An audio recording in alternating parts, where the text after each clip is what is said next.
पड़ेगी। एक वीडियो में सारे सवाल खत्म, वो भी बहुत आसानी से।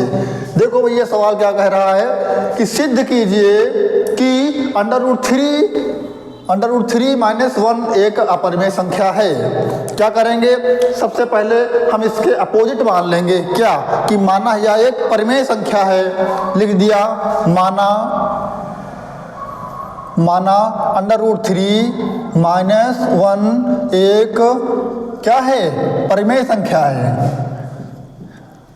एक परिमेय संख्या है। तो अब देखो भैया, जब under root three minus one को हमने मान लिया क्या परिमेय संख्या, तो ये p बटे क्यू के रूप में होनी चाहिए, है ना। जहां पर क्या होगा, क्यू बराबर नहीं होगा किसके, जीरो के। और p क्यू क्या है भैया, p व क्यू के HCF क्या होंगे, इसके HCF होगा भैया एक, क्या होगा एक। अब देखो क्या करेंगे, परिमेय संख्या एक तरफ कर ले, अपरिमेय संख्या को दूसरी तरफ कर ले, है ना। इस एक को उधर ले जाएंगे तो यहाँ बचेगा अंडर रूट तीन बराबर में p बटे क्यू, ये उधर जाएगा माइनस में है तो क्या हो जाएगा प्लस में। अब देखो भैया यह एक परिमेय संख्या है और ये अपरिमेय संख्या है, तो लिख देंगे हम, क्या लिखेंगे, चूंकि p बटे क्यू प्लस वन एक क्या है, परिमेय संख्या, एक परिमेय संख्या है तथा हम जानते हैं क्या जानते हैं कि अंडर रूट थ्री एक क्या है, एक अपरिमेय संख्या है।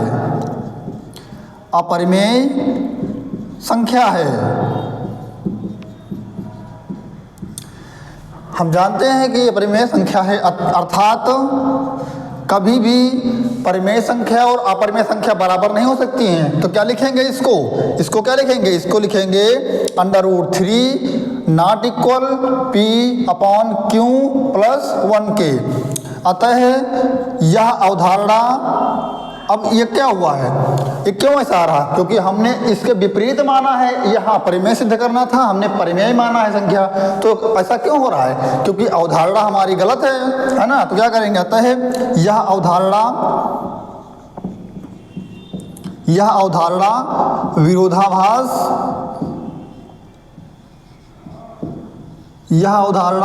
विरोधाभास प्रकट करती है।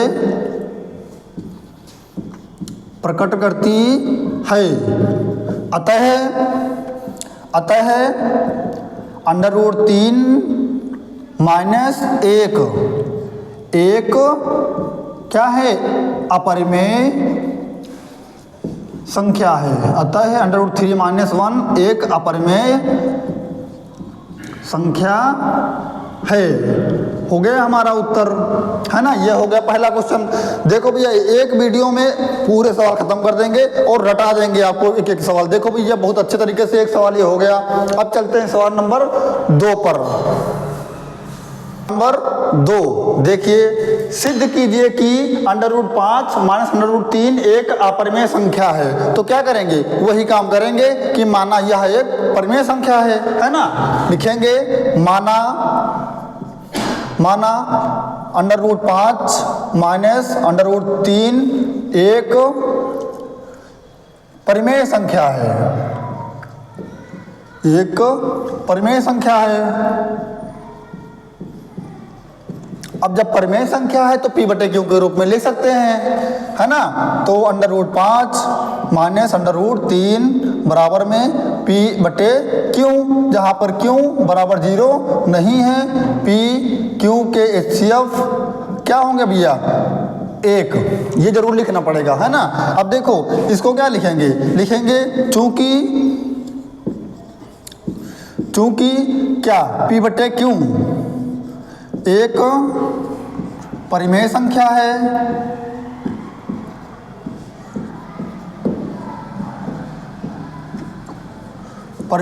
है, तथा अंडर रूट तथा क्या हम जानते हैं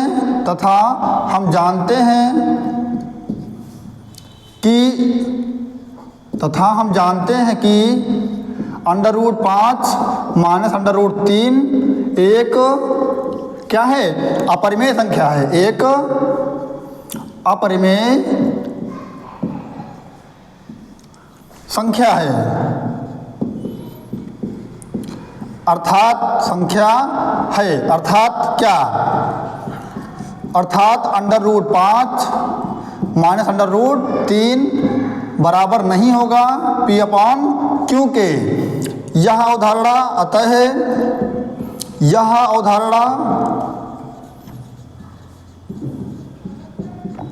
अवधारणा विरोधाभास प्रकट करती है, विरोधाभास प्रकट करती है। अतः √5 माइनस √3 एक अपरिमेय संख्या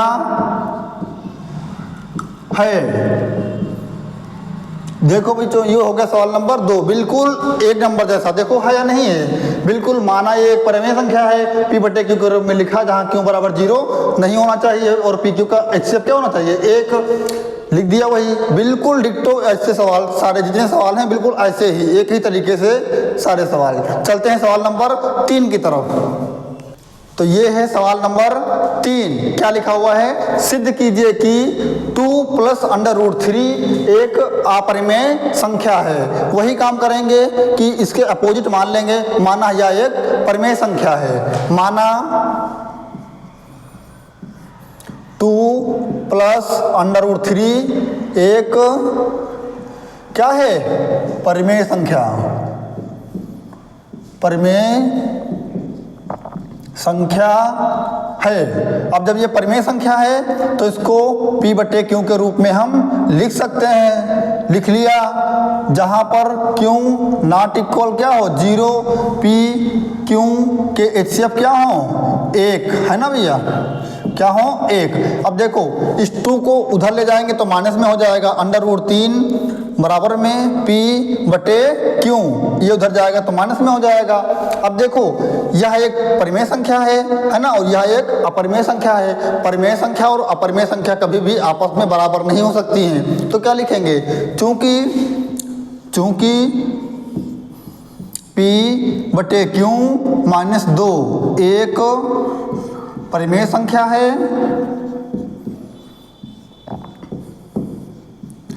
एक परिमेय संख्या है, तथा हम जानते हैं कि √3 एक क्या है, अपरिमेय संख्या है ना भैया, अपरिमेय संख्या है। अर्थात क्या होगा, अब ये √3 बराबर में P अपॉन Q -2 ऐसा नहीं हो सकता है, बराबर नहीं हो सकती हैं। अतः यह अवधारणा विरोधाभास प्रकट करती है, यह अवधारणा विरोधाभास प्रकट करती है। अतः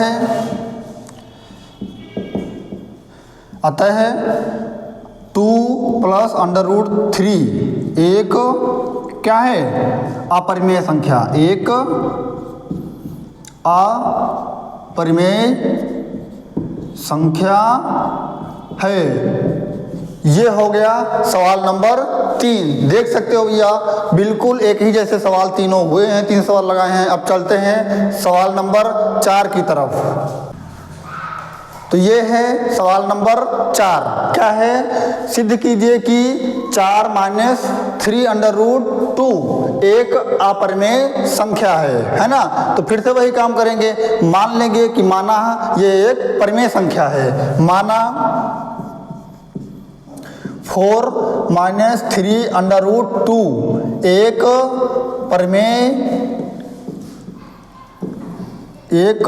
परिमेय संख्या है,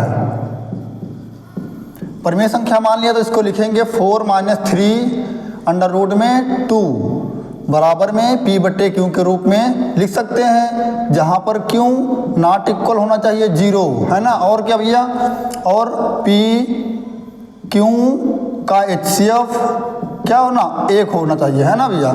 ठीक है, अब 4 को उधर ले जाएंगे, इधर बचेगा -3 अंडर रूट 2 बराबर में P अपॉन में Q, ये 4 उधर जाएगा तो माइनस में हो जाएगा। अब इस 3 को उधर ले जाते हैं तो ये गुणे में है, अब उधर जाएगा भाग में चला जाएगा, तो क्या होगा अंडर रूट 2 बराबर में P बटे Q -4, इन सबके बटे में क्या आ जाएगा -3। अब देखो ये परिमेय संख्या है, यह परिमेय संख्या है, ये बराबर नहीं हो सकती हैं, तो क्या लिखेंगे, चूंकि P बटे Q -4 बटे -3 एक परिमेय संख्या है, एक परिमेय संख्या है तथा हम जानते हैं कि अंडर रूट 2 एक अपरिमेय संख्या है, अर्थात अंडर रूट 2 बराबर नहीं होगा किसके, P अपान Q -4 बटे -3 के। अतः यह अवधारणा विरोधाभास प्रकट करती है। अतः यह अवधारणा विरोधाभास प्रकट करती है। अतः 4 - 3 अंडर रूट 2 एक अपरिमेय संख्या है, एक अपरिमेय संख्या है। देख सकते हैं भैया सवाल नंबर 4, है ना, बिल्कुल 1 2 3 4 सारे सवाल एकदम बिल्कुल एक जैसे हैं, है ना। ये हो गया सवाल नंबर 4। बढ़ते हैं अब सवाल नंबर 5 की तरफ। सवाल नंबर 5 देखो क्या कह रहा है, सिद्ध कीजिए कि 1 बटे अंडर रूट 2 एक अपरिमेय संख्या है। तो मान लेते हैं वैसे ही क्या करेंगे कि माना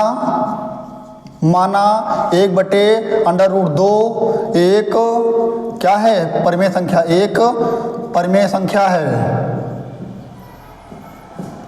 परिमेय संख्या है। अब जब ये परिमेय संख्या है तो क्या इसको P बटे Q के रूप में लिख लिया जाए, है ना, जहाँ पर Q नॉट इक्वल 0, है ना, और P Q के HCF का HCF क्या होगा 1, है ना। अब देखो इसको क्या करने पर, उलटने पर, व्युत्क्रम करने पर क्या लिखेंगे यहाँ पर, पलटने पर या व्युत्क्रम करने पर, पलटने पर पलटेंगे तो 2 ऊपर चला जाएगा अंडर रूट में और ये Q ऊपर चला जाएगा, P नीचे आ जाएगा। अब देखो ये परिमेय संख्या है और यह एक अपरिमेय संख्या है, ये कभी भी आपस में बराबर नहीं हो सकती हैं। तो वही लिखेंगे, क्या लिखेंगे, चूंकि P बटे Q एक परिमेय संख्या है,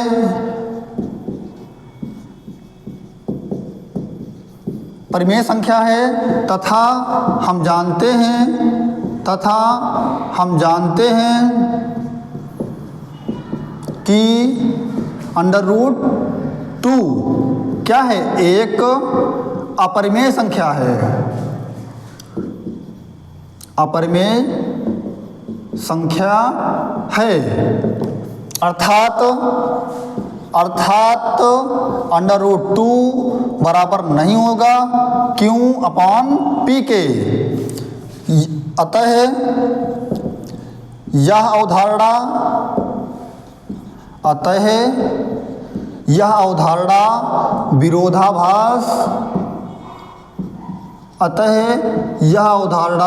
विरोधाभास प्रकट करती है। अतः 1/√2 एक अपरिमेय संख्या है। ये हो गया सवाल नंबर 5। देखो भैया बिल्कुल एक जैसे सवाल है या नहीं है, है ना? क्या कोई प्रॉब्लम, कोई दिक्कत नहीं, कोई परेशानी नहीं, कोई समस्या नहीं। ये हो गया सवाल नंबर 5। अब बढ़ते हैं सवाल नंबर 6 की तरफ। ये है सवाल नंबर 6। क्या कह रहा है? सिद्ध कीजिए कि 7/5 एक अपरिमेय संख्या है ना? इसके अपोजिट मान लेते हैं कि मानना यह एक परिमेय संख्या है। देखो मन में ही सवाल लग जाते हैं भैया, है ना? माना यह एक परिमेय संख्या है, इसको P/Q के रूप में लिख लेंगे, है ना? देखो क्या कह रहा है, माना 7/5 एक परिमेय संख्या है, एक परिमेय संख्या है। अब जब ये परिमेय संख्या है, क्या 7/5 ये परिमेय संख्या है, तो इसको लिख सकते हैं P/Q के रूप में, जहां पर Q नॉट इक्वल किसके, 0 के। P/Q के पूर्णांक क्या होंगे, HCF क्या होंगे, HCF इसके 1 होंगे, है ना भैया? तो देखो इस 7 को उधर ले जाएं, बटे में चला जाएगा, तो √5 बराबर में P/Q। अब इस 7 को इधर लाएंगे तो बटे में आ जाएगा, है ना? ये 7 उधर जाएगा तो बटे में आ जाएगा, मीन्स यहाँ पे आ जाएगा। अब देखो ये परिमेय संख्या है, ये अपरिमेय संख्या है। परिमेय संख्या कभी बराबर आपस में नहीं हो सकती हैं, तो क्या लिखेंगे, चूंकि P/Q बटे में 7 एक परिमेय संख्या है, एक परिमेय संख्या है, तथा हम जानते हैं कि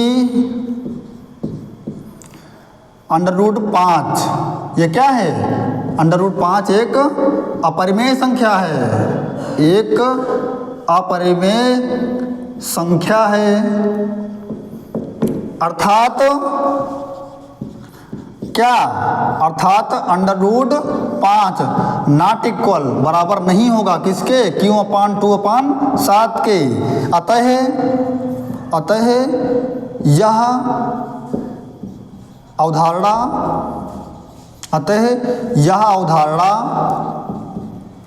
विरोधाभास प्रकट करती है।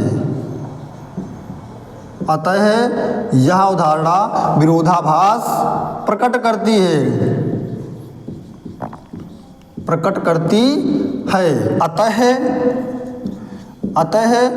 7/5 एक क्या होगी, अपरिमेय संख्या, अतः एक अपरिमेय संख्या है।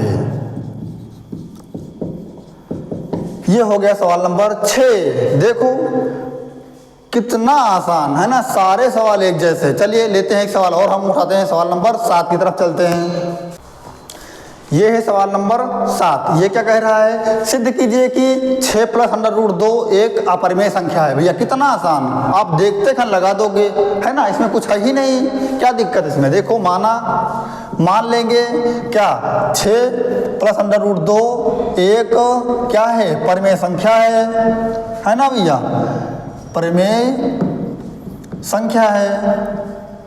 अब जब ये परिमेय संख्या है तो इसको P/Q के रूप में लिख सकते हैं, है ना? जहां पर Q 0 के बराबर नहीं होना चाहिए, है ना? और P/Q का HCF क्या होना चाहिए, 1, है ना भैया? हाँ। अब देखो 6 को उधर ले जाएंगे तो इधर प्लस में दिया गया है, जब बराबर की तरफ लाएंगे तो ये माइनस में हो जाएगा, है ना? तो क्या करेंगे, √2 बराबर में P/Q - 6। अब देखो ये परिमेय संख्या है, ये अपरिमेय संख्या है, और परिमेय संख्या कभी भी आपस में बराबर नहीं हो सकती हैं, है ना? तो क्या लिखेंगे, चूंकि P/Q - 6 एक परिमेय संख्या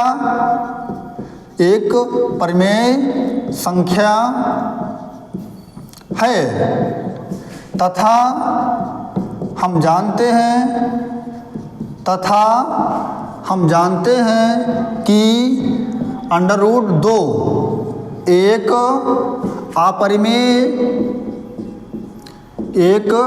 अपरिमेय संख्या है। संख्या है। अर्थात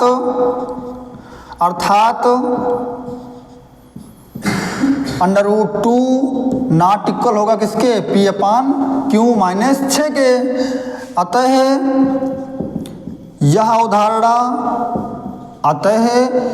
यह अवधारणा विरोधाभास प्रकट करती है। अतः यह अवधारणा विरोधाभास प्रकट करती है। अतः 6 प्लस √2 एक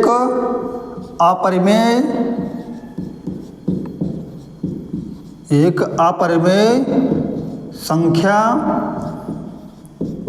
है। यह हो गया सवाल नंबर 6। तो ठीक है दोस्तों, मिलते हैं। देखो 2 सवाल 3 और रह गए हैं, बिल्कुल ऐसे ही सवाल। उम्मीद करते हैं आप लोग लगा लेंगे। बहुत ही आसान है, बिल्कुल इतना इजी कॉन्सेप्ट है भैया, है ना। आप अपने आप लगाना, उनको लगाने की कोशिश करना, लगा लेंगे आप। 2-3 साल बचे, अपने आप लगा लेंगे। क्या बताएं, वही सवाल है ना। ठीक है, मिलते हैं अगले वीडियो में। धन्यवाद।